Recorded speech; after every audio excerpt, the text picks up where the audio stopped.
Welcome, everyone, and thank you for attending. I'm Dan Tierney with EdCaliber. For those of you who haven't heard of us, I'll just say that EdCaliber's online toolset turns Common Core into common practice by facilitating planning, instruction, and assessment, all linked to both Common Core and state standards. Okay, that's it for the commercial message of the event. Today's webinar is the first in a series of webinars that EdCaliber will be producing over the next 12 months, all addressing the very important topic of English learner success. Today's seminar is supporting English learners within the Common Core state standards by Stacey Larson-Everson of the Orange County Department of Education. Now I'd like to introduce our featured speaker. Stacey Larson-Everson is Administrator of Services for English Learners and Specialized Instruction at the Orange County Department of Education. She began her career in education as a bilingual teacher and has served in a variety of capacities at the school, district, and county levels. Ms. Larson-Everson has worked extensively with diverse student populations in a variety of settings, including early childhood, language immersion, and world languages in grades P through 16. It is with great pleasure today that I introduce to you Stacey Larson-Everson. Thank you, Dan, and good morning, everyone. Before we get into our content together this morning, I'd like to provide you with a brief overview and the information that we will be discussing. Specifically in this session, together we will explore the implications of the Common Core state standards specifically for English learners. We'll take a look at the ELD standards and how they connect to the Common Core. We'll touch briefly on NCLB Title III and other federally mandated requirements relating to English learners, as well as key research. And we'll identify essential program elements to support implementation of the Common Core in tandem with the ELD standards. And finally, we will present the need for varied language supports that are aligned with both concept development and language development. Now that you have a sense of the information that we'll be covering this morning, here are the outcomes that we hope to support through your participation in this webinar. We hope this event will help you to pinpoint key performance outcomes for English learners, which are embedded throughout the Common Core, and recognize the need for ELD in tandem with Common Core instruction. We also hope the content presented will help to clarify understandings about the instructional products of both ELD and TDI strategies.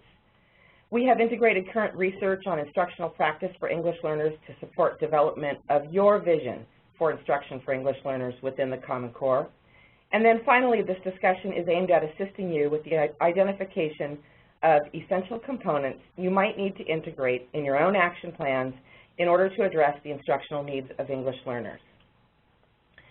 Before we delve deeply into our topic, I'd like to start us off with a brief definition of the term English learner. I think that all of us have found that within our work that we have a strong need to have a common language and common understanding for the terms that identify the who and what of our work. So for today, the term English learner refers to a student who has a primary language or home language other than English, and demonstrates on state assessments that he or she lacks the English language skills required in listening comprehension, speaking, reading, and writing to be successful within a school's regular instructional program. To help us set the stage, we also need to take a look at No Child Left Behind, or NCLB. What specifically does NCLB require us to do for English learners? We know that NCLB states that all limited English proficient students will become proficient in English and reach high academic standards, at a minimum attaining proficiency or better in reading, language arts, and mathematics. So we're charged with both supporting students' development of English language fluency and proficiency in grade level academics. We know from the seminal court case Lau versus Nichols that, quote, there is no equality of treatment merely by providing students with the same facilities, textbooks, teachers, and curriculum.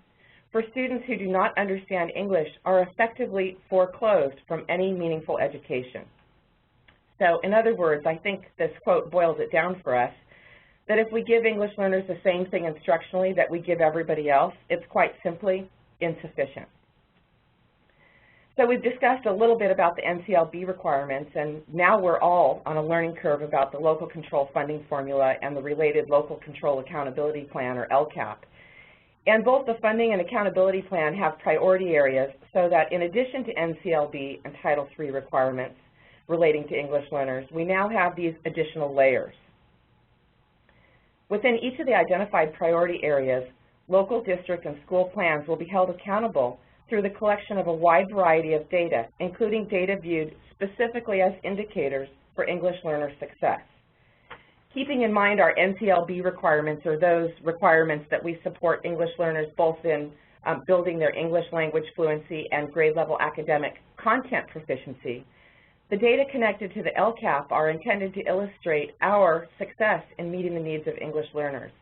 Some of the data that will be included in this accountability measurement are the number of ELs that become proficient in English, our reclassification rates for students who move from English learner status to fluent English proficient status, as well as counts for English learners passing advanced placement exams, meeting college entrance requirements, and those that are college and career ready. All the other data collection points will also be measured through the lens specific to English learners as a subgroup, such as suspension rates, parental involvement, and implementation of Common Core standards. So both under NCLB guidelines and these new LCAP expectations, we have a dual obligation for English learners, again, to support both the development of their proficiency in English as well as grade level content in the areas of English language arts and mathematics. When we break down these obligations instructionally, I think that we are really talking about content of SEDI methodology and language or ELD instruction. These two, both language and content, need to be taught both separately as well as together. And in fact, the connection between those two areas will be much of the focus of our conversation this morning. So before we venture deeply into that conversation, we do want to acknowledge that there is a strong and critical connection between classroom instruction, the curriculum we use, the assessments we have in place, and then of course the interventions that we are prepared to successfully deliver. This quotation from the National Literacy Panel illuminates the need for ELD in addition to content area instruction. It says, instruction in the key components of reading is necessary, but not sufficient for teaching language minority students to read and write proficiently in English. We know that our ELA, or English Language Arts materials, have dedicated English learner components. However, these components are designed to help English learners access the curriculum. They are not designed to support the development of language proficiency. They are not English language development materials which address language, forms, functions, fluency, etc. So as we move forward in our discussion of the Common Core State Standards and ELD standards, we will be actively seeking together to make distinctions between the two, as well as connections for successfully meeting the needs of English learners. So as you consider your next steps in moving forward with the Common Core and ELD standards, how might you, in your setting, create a vision of Common Core instruction for English learners? And what will it look like within your schools?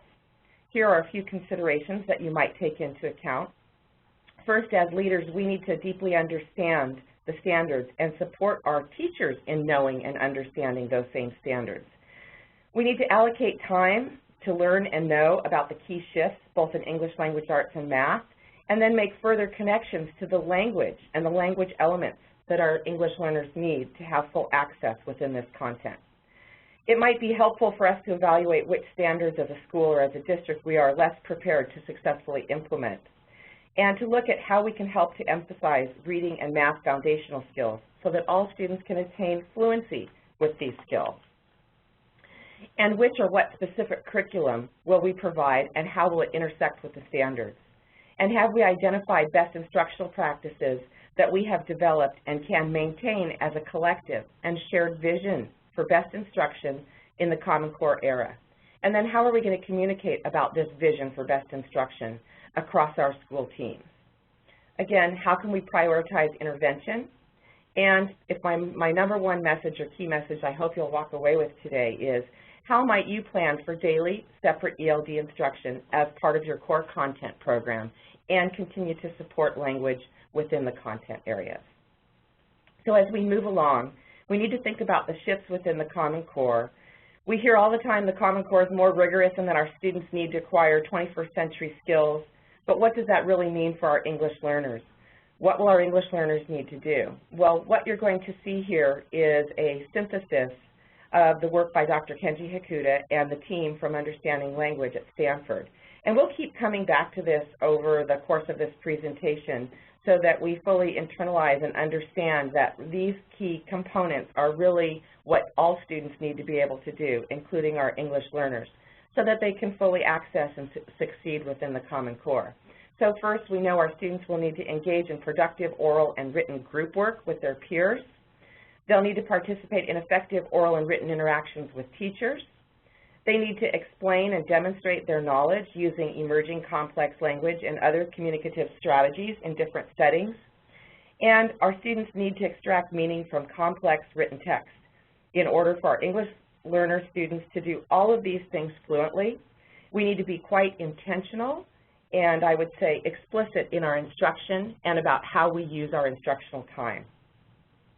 In this discussion about the rigor in college and career readiness, what we're truly after is to help students be better thinkers and to incorporate the 4 C's into our classrooms and intentionally address higher level thinking. With the habits of mind, Bloom's taxonomy, DOK, or depth of knowledge, whatever term or system that you refer to it as, it's all about critical thinking, higher level thinking, and these skills are embedded throughout the Common Core. So we can no longer limit our English learner instruction to lower level thinking like remembering or understanding simply because our English learner students don't have fluency with English. I think those days are gone of the watered down text and, you know, we're in this era of complex text and text analysis. And so our question is, how do we support our English learners within this content? We need to make active connections between content and language instruction. And we need to support teachers in understanding the standards, both the Common Core standards and the ELD standards. And we need to help our teachers to plan together so that they can make these instructional connections while still addressing both language and language objectives, both separately and embedded within the content. So coming back to the discussion around the Common Core and the ELD standards, we have specific shifts that have occurred, and we're in a different place now. In the current climate, we no longer withhold content and skills from students based on their proficiency level or lack of fluency in English. Perhaps previously, we may have only given our beginning English learners less or different content because linguistically they were not, quote unquote, ready for the real deal, but now based on the current research and new standards, we must teach students directly the language that they need in order to access and be successful within the content. Within the newer current perspectives on English language development and Common Core, the roles and approaches have changed somewhat. Teachers are seen more as facilitators of the acquisition of knowledge and skills, and direct instruction is one strategy with high effect on student outcomes when implemented correctly. We know that knowledge is socially constructed and students learn and acquire language and content within the structure of a social context, so structured, meaningful interactions between students are highly engaging and powerful learning tools.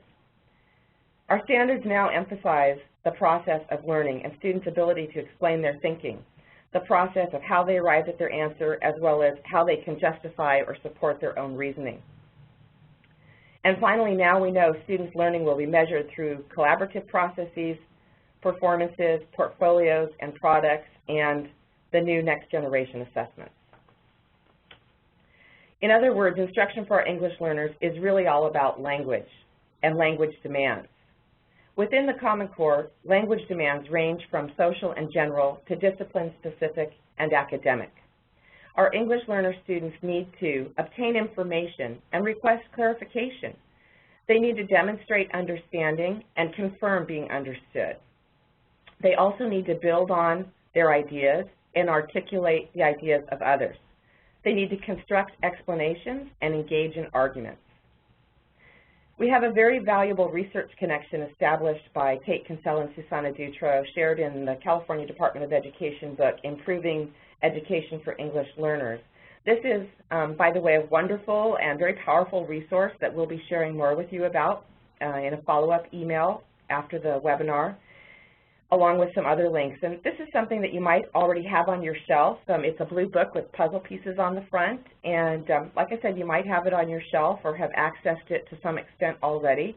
But I would highly recommend that if it is on your shelf, that you take it down and dust it off, and it brings together the most current research and thinking about instructional programs for English learners, and information that does not go away in light of the Common Core standards, but becomes even more critical for us to know and understand. So this quote helps us understand that we must engage students and structure and plan for their engagement with language components across the content. Again, we know within the Common Core our students will face rigorous expectations across the content, and our English learners will need to become fluent, expert communicators, and academic scholars with the ability to engage with text and discussion across the content. So perhaps you're thinking about how you can facilitate and guide appropriate instruction for English learners. And I might suggest that there are some important key messages that might help for all of us to digest and then share with our colleagues and constituents and stakeholders some of the critical understandings. In my view, that if we don't call out these items and bring consistency and a common language to our educational community, the task of meeting the needs of English learners will become insurmountable. So some key ideas and messages that we can share are, first, that the ELD standards align with the Common Core, California Common Core state standards for English language arts, history, social science, and technical subjects. The ELD standards highlight and amplify the key language knowledge, skills, and abilities in the Common Core critical for English learners to access, engage with, and achieve the grade level content while they're learning English. And of course, the ELD standards should be used in tandem with the Common Core and not in isolation. So to help us get where we need to go, we ourselves, as instructional leaders,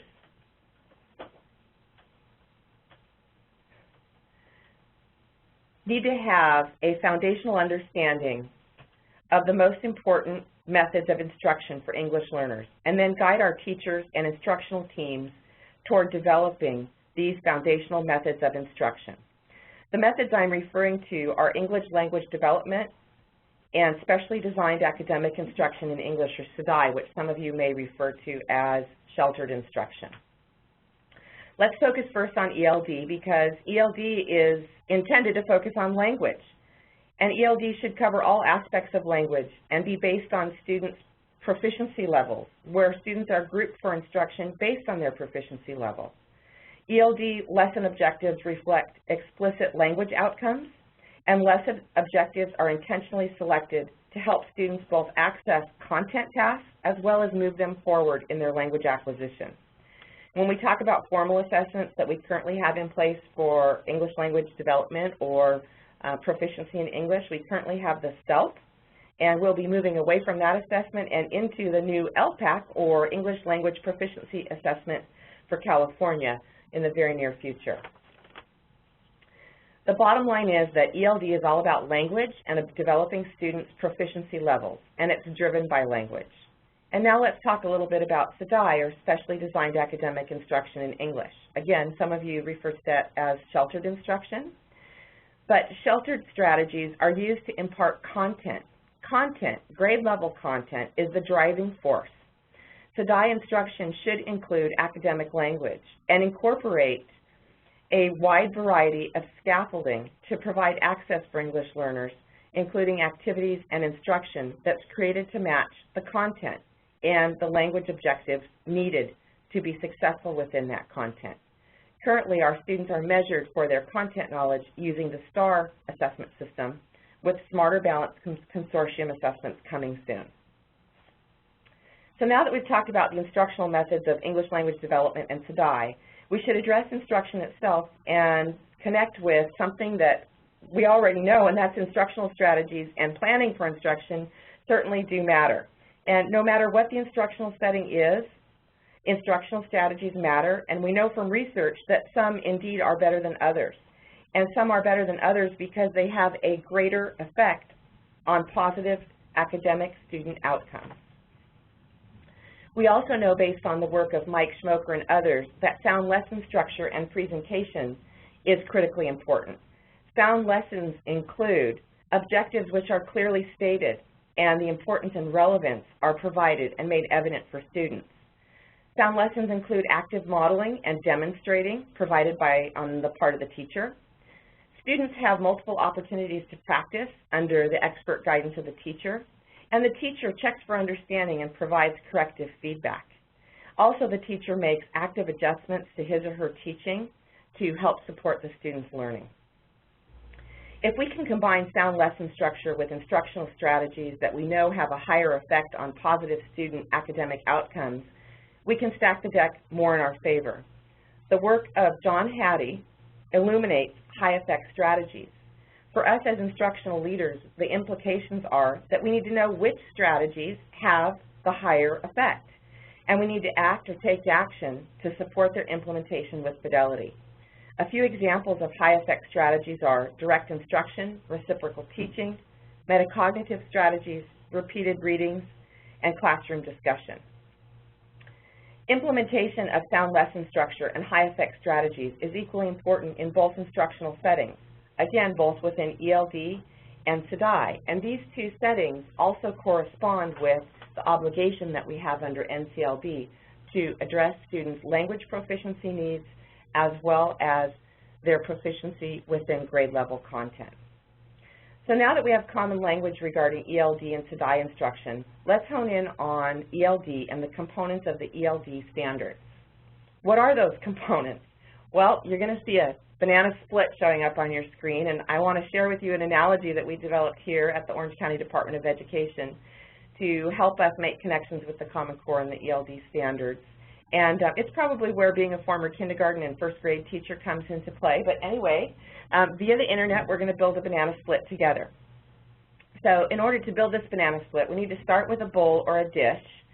And the bowl represents the Common Core standards because that is the foundation or platform for supporting the whole Sunday and supporting students' instruction throughout their day. The next ingredient or piece that you see here is the banana, which is used to describe the proficiency level descriptors. Within the new 2012 ELD standards, there are quite robust proficiency level descriptors, complete with entrance and exit descriptions. The banana is an important representation because the proficiency levels are an important component throughout the document. And something of note that if you haven't noticed already, the 1999 standards had 5 proficiency levels, while the 2012 ELD standards have 3 proficiency levels. And so instead of beginning, early intermediate, intermediate, early advanced, advanced, we now have 3 levels: emerging, expanding, and bridging. And again, like banana is part of every bite in a banana split, within the ELD standards, proficiency levels are an important consideration for teaching and learning. Next, we have 3 scoops of ice cream, and the 3 scoops represent the 3 parts of the standards, which are Part 1, Part 2, and Part 3. Part 1 is about students interacting in meaningful ways. And notice the word interacting. This part or section really addresses the way students need to be able to communicate with each other and with the teacher about grade level content. Part 2 is about how English works, and this probably fits most of our kind of former vision of what traditional ELD looks like. And then Part 3 relates to foundational literacy skills. And Part 3 is the same as Appendix A, and this might be a bit confusing, but Part 3 and Appendix A are one and the same.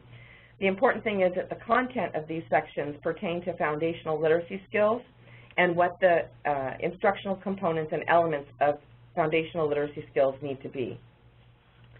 The next component of our banana split is the whipped cream, which can be correlated to appendices B and C. I would really encourage you to take time with your staff to delve into the appendices B and C.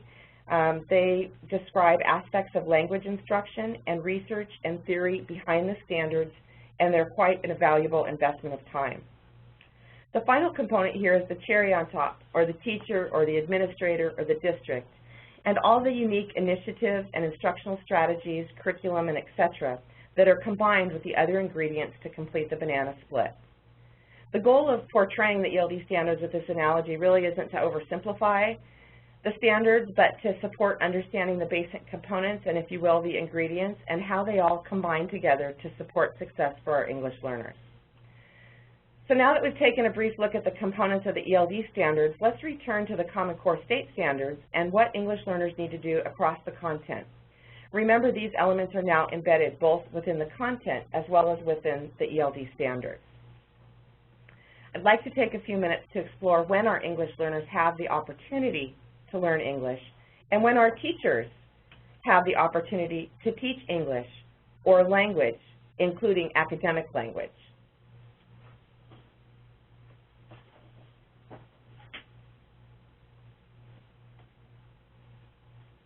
So we need to plan for instruction, and we need English learners to receive explicit instruction and structured interaction to advance their academic English. We have to plan for instruction and plan how to connect content and language so that English learners may have the opportunity to receive robust language supports within a variety of instructional settings, and for both the purpose of supporting their grade level academic content as well as developing, of course, their English proficiency. The average kindergartner begins school with 4,000 to 5,000 words in their vocabulary, and in the case of English learners, they may have an English language deficit from the start. Maybe they have 500 words or 50 words or 5 words in English, but aside from vocabulary and words, English learners do not have the syntax and cadence of English internalized and automatic as their English-only counterparts do. They're still building fluency with language at all levels. So in order to build this fluency adequately, we must provide ample opportunities for formalized instruction, as well as planned practice to engage in meaningful ways with language across the content and use language to explain their thinking and support their ideas and opinions. Thinking about these opportunities for students to learn and teachers to teach language helps us to consider what prompts and questions teachers might need to respond to. Perhaps teachers need to consider questions like, what tasks do I need my students to be able to complete independently? Or what do I need to consider to get them to a specific point of access within the lesson? By considering questions such as these, teachers may even begin to identify student-based tasks or desired performance objectives, which are no doubt intertwined with language. So if students are determined to determine the central idea from a text and then summarize ideas accurately, what language skills and vocabulary and connective language do they need to complete this task? In this instance, how will students show what they know? Again, perhaps by examining these questions, teachers can begin to think in not only terms of the language that students will need, but how they as teachers will teach this language and scaffold instruction. And they'll probably now be looking to respond to questions regarding the tools they have available to pull it all together. Now that we've thought a little bit about how teachers might address language to best benefit English learners, let's look at how, as instructional leaders, we might optimize ELD via essential elements. Elements which we recommend be included in the development and design of your ELD program. Those include, first of all, to dedicate separate time daily for ELD instruction. ELD may be the only time in a student's day where they specifically get to learn and practice language. For native English speakers, they have multiple opportunities, both in and out of school, to increase and improve their English skills. But for many of our English learners, class time is the only time they have for English language development. Clearly and loudly identify ELD as an instructional priority. Let everyone know that this is a priority, and communicate that ELD should aim to move students forward in their level of language proficiency, and expect for your students and teachers to make progress on this outcome. Convey, model, and expect that ELD instruction should include interactive activities which are well planned and include corrective feedback. Create common language and common understandings with your staff about what ELD instruction should include and what it should address, and deliver the message that ELD should address language, including forms, functions, fluency, and academic language. A great resource for supporting connections and addressing all of these points is the California Department of Education publication, Improving Education for English Learners. And again, we'll be sending a link to that resource for you following the webinar. So as you consider how to put your own plan into action and think about getting from where you are now to where you want to go instructionally for English learner success, we would encourage you to consider intentionally scheduling to accommodate development of both academic and language proficiency. How will you allocate time and programming of your students and teachers to address language development across the content? And when can your English language development teachers meet with your science teachers or with your math teachers? Or when can you all have a broad conversation about language that permeates across the content? For example, can you dissect a trimester and look at what's covered in math during that trimester, in science and in social studies? And will students need to use language to describe processes or have fluency with past tense verbs? Is there overlap in describing processes in math and in science? And thinking about where are the language intersections? When will explicit instruction occur, which is focused on both content and language development? Be able to answer this question definitively and allocate time for teacher planning, time which is set aside to be collaborative, integrate, and differentiate for the benefit of English learners across the curriculum. And provide teachers with time to access the professional development materials, resources that they all need in order to integrate the Common Core and the ELD standards, and to make those connections so that we can amplify rather than simplify our language instruction. And be creative but dedicated and purposeful in your use of funds so that you can specifically target activities aimed at improving teaching for English learners. We know that these are challenging but exciting times for all of us, and as you work toward developing local priorities and implementing action steps, consider how you, within your work and with your other colleagues and instructional leaders, will be making strong connections between state and federal academic performance outcomes and local priorities, creating an environment of both the carrot and the stick. Think about how you will connect dollars with specific activities and outcomes, and how you will describe for others what specifically you want English learners to attain. And then how will you collaborate within your instructional leadership team to analyze your local strengths and weaknesses within your curriculum, within your professional development, and within your assessments. And of course, we have to think about selection of professional development and what that might look like. And we hope that you would consider that in order to build capacity and foster collective responsibility for each and every student, we want to select professional development that mirrors and enforces those messages.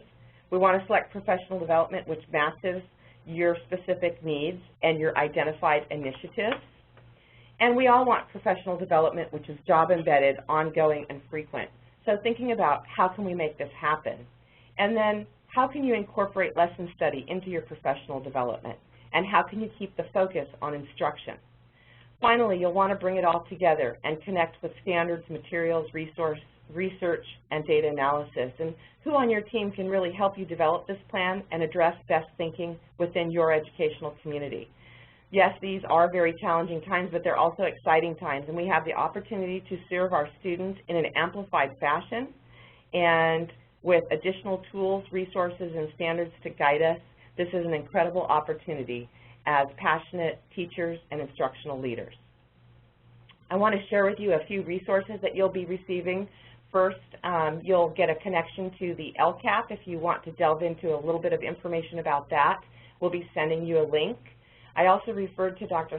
Kenji Hakuda and the Understanding Language and Stanford papers, so you'll be getting a link to that, as well as a link to the CDE 2010 publication, Improving Education for English Learners. And again, I can't stress what an incredible resource this is, and a lot of time can be spent dissecting this resource just in and of itself. And finally, we have a link here to Unlocking the Research on English Learners. This is a very current article. It was just published last month in July 2013. And it's all focused on English learners, research, and ELD. And I think you'll find it very informative and helpful. So having said that, I think that's all the time I have this morning, so I want to thank you for joining the webinar. And at this time, I'd like to pass the floor back to Dan. Stacey, wow, what a great job. I'm sure that everybody who's attending, we have a huge group out there, really appreciates all the effort that you just put in. We're going to now transition to our question and answer session. So keep in mind, for those of you who are out there, feel free to chat in your questions, and we'll tackle as many as we can. The good news is we have some time here, so please chat them in. The first question, are you ready, Stacey? Yes. Okay, there you go. Do you have an update on how long we will be using the CELT? An update on how long we'll be using the CELT. Well, my understanding is that we will continue with this assessment until the new LPAC comes into effect, and I believe that is to be in the 2015-2016 school year. Excellent. Okay, question number 2. How will changes to the local control funding formula impact ELs? Well, that's a complicated question. I'm sure that those out there in the field will also agree that this is something that we're all still learning a lot about, both the LCFF and the LCAP. But we know that there are a lot of implications for English learners. And just because we change the title of what a funding source is called and make a few adjustments, I mean, those dollars are intended really to support our students who need those intensive supports, including low socioeconomic students and students who are English learners. So I think that much of the change is going to come at the accountability end with the development end of the LCAP and the types of data and measurements that are looked at to measure our success in teaching English learners. So again, I think we talked about a few of those things within the context of the webinar, including reclassification rates, the number of English learners who are becoming fluent English speakers or fluent English proficient, those who are truly college and career ready, etc. So I think it's the funding, the label of the funding sources changed, but the expectations and accountability pieces remain, and in fact, they are more specific for us to be able to demonstrate how we have supported success for English learners. Excellent. Okay, question 3. Have you worked with any administrators or principals who have successfully implemented CCSS with ELD? And then a follow-on, can you elaborate a little on some of the roadblocks they ran into and how they got through, over, or around them? Well, here in Orange County, we have 28 school districts that we work with, and obviously everybody's on the same path of trying to implement the Common Core, but in varied places on that road to implementation. And I would clump into that implementation of the ELD standards. I think many of them are in a place of developing awareness that we have new standards and that those standards align and connect with the Common Core. And, you know, it's really tough because we can all think back to when we have played that role of being a classroom teacher and how overwhelmed we are with addressing all of the needs of the students and meeting the standards, and of course now all the additional accountability pieces. So, you know, there's a lot that's there on everyone's plate, and we need to move past the awareness stage and implementation. And many of the larger districts, some of what we've seen is a real focus on language itself. So again, we talked about this a little bit in the webinar, but thinking in terms of when we are providing content, that the teacher is thinking for my English learner students, what language is embedded within this content that I need to explicitly teach. So it's helpful to have the ELD standards there to make that connection, but even without going specifically to the standards, teachers can begin to think about language and how they as teachers will explicitly teach and provide students an opportunity to develop some fluency with that language that will then support their success within the content. And I know something that is going to be a discussion for everybody is the idea of scaffolding. And within the new ELD standards document, scaffolding is described as light, moderate, and substantial. And we're all anxiously awaiting for the ELA, ELD framework to come out and hoping that within that document we might get some further clarification on what those specific levels of scaffolding look like. But again, if we focus on language and we focus on scaffolding, those are two components that we can directly support both within the content and within ELD, within both of those instructional settings. And so if we develop some fluency and facility for our teachers in what are good scaffolds, what are our key instructional strategies, and again, going back to developing that vision so that we're all on the same page, what does good instruction look like? I think that's, many of the folks that we're working with, that, good teaching, during content, it's the same strategies that will be good teaching during ELD. It's just a change in the content. So it's really looking at initiatives, strategies, and developing a common language on those topics. Wow, you're right. That was a long one, but excellent. Excellent answer. That's because I'm with you. Well, we have one in here now from Susie Ferguson, and Susie asks, what other professional development opportunities will OCDE be providing for assisting educators with CCSS and ELD? I think we need a few more acronyms in there, Susie. Excellent question. Yeah. Acronyms, all of our favorites. Well, I would invite anybody. First of all, you can contact me directly, and I would be happy to walk you through the different professional development opportunities that we have, because we have several different layers. We have a one-day overview that kind of just introduces the ELD standards. It's actually our favorite workshop to do because we get to build banana splits, and the participants totally love it, that late in the afternoon as they start to build their lessons and make connections, they get to enjoy that. But that's an overview where they get really familiar with the components of the ELD standards. We also have a two-day trainer of trainer training that's also for the ELD standards, because what we'd like for our districts to be able to do is build expertise within their own backyard. So we want them to send a team to our trainer of trainers so that those folks can then really take back the information on how to break down the ELD standards and the strategies and activities that will help them make those live active connections for teachers. And aside from that, we also have a scaffold document that is titled Supporting Access for English Learners Within the Common Core.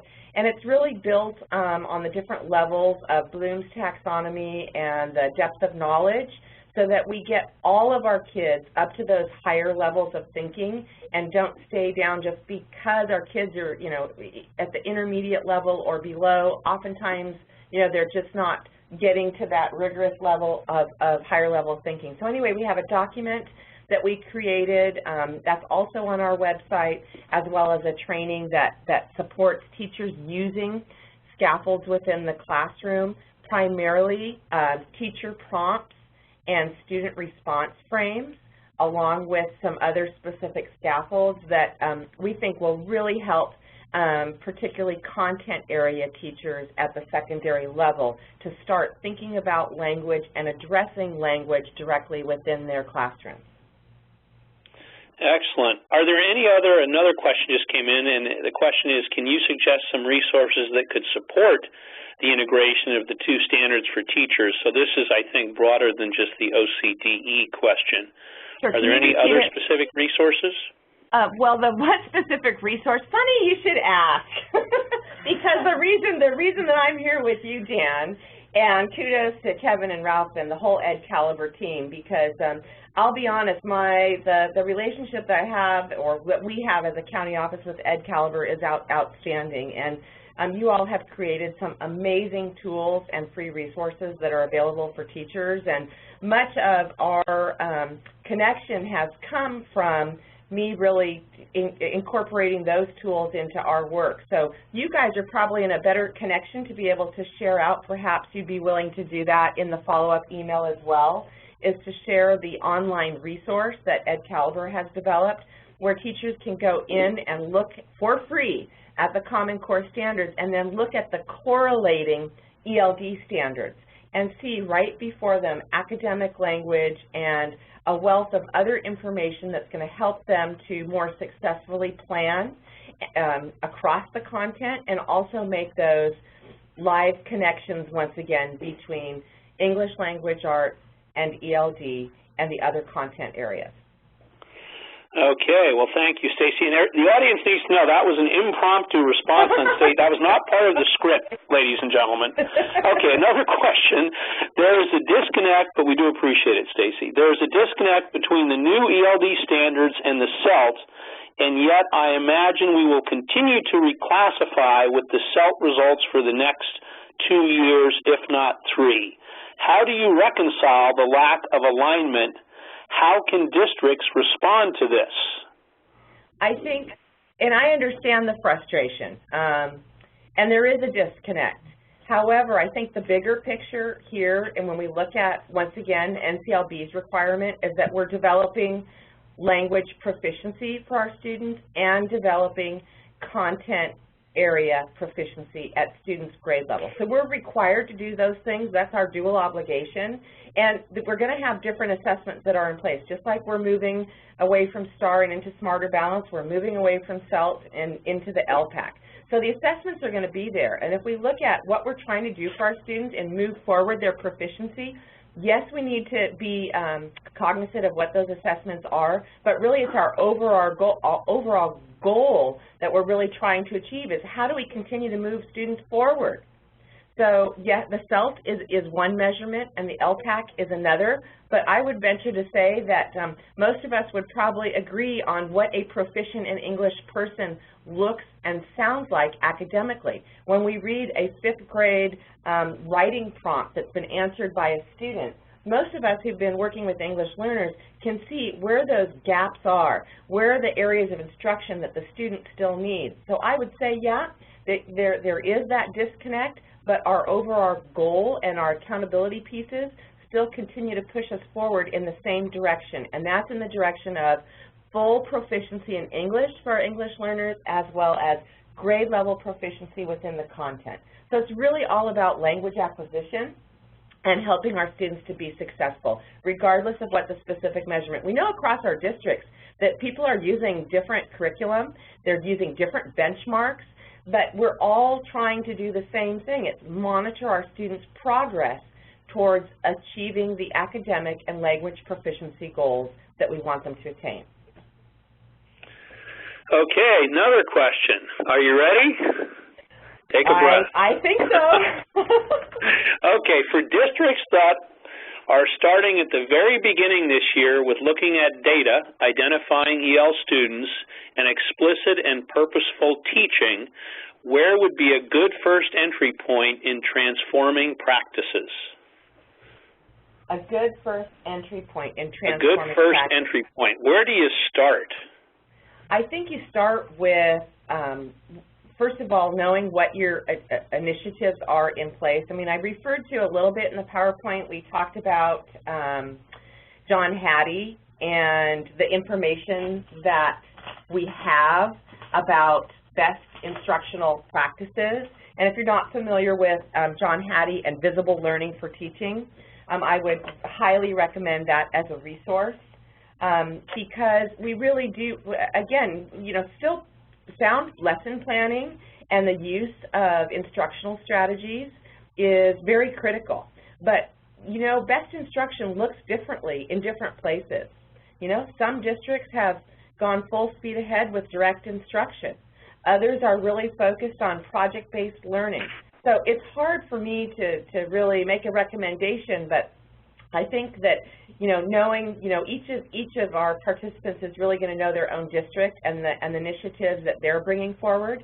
So I would look within our selected initiatives, what we've decided good instruction looks like or best instruction looks like, and then take those elements of that initiative and make live connections to English learners both within the content and within ELD. So what it comes down to is scaffolding, building academic language, and that sound instruction. Because, you know, all of our teachers have been trained in supporting English learners. We all have CLADs or BCLADs or SB 395s or, you know, whatnot. But just having that information be buried in somewhere deep, you know, we all need to look at and have a collected, shared, current vision of good instruction And again, common language is very important, and developing that vision of what we should be seeing in the classroom. So I would say whatever your initiatives are, that providing opportunities for teachers to observe live instruction, to see lessons demonstrated for them to be talking points where they're making connections to how this supports language and content development, that those are the opportunities that I would very much look forward to providing for teachers. Well, Stacey, thank you so much. And unfortunately, although the questions are still rolling in, we are out of time. We want to respect the time commitment that everybody in the audience has made. And on behalf of EdCaliber, I'd really like to thank Stacey for the outstanding job she did this morning imparting this very important information to you. And Stacey, you are without a doubt one of our biggest cherries. You have done just a wonderful job. I would also like to thank all of you, the audience, for being so engaged and joining us this morning. And following this webinar, we will ask you to complete a very short survey to help us improve and deliver future webinars that are of interest to you.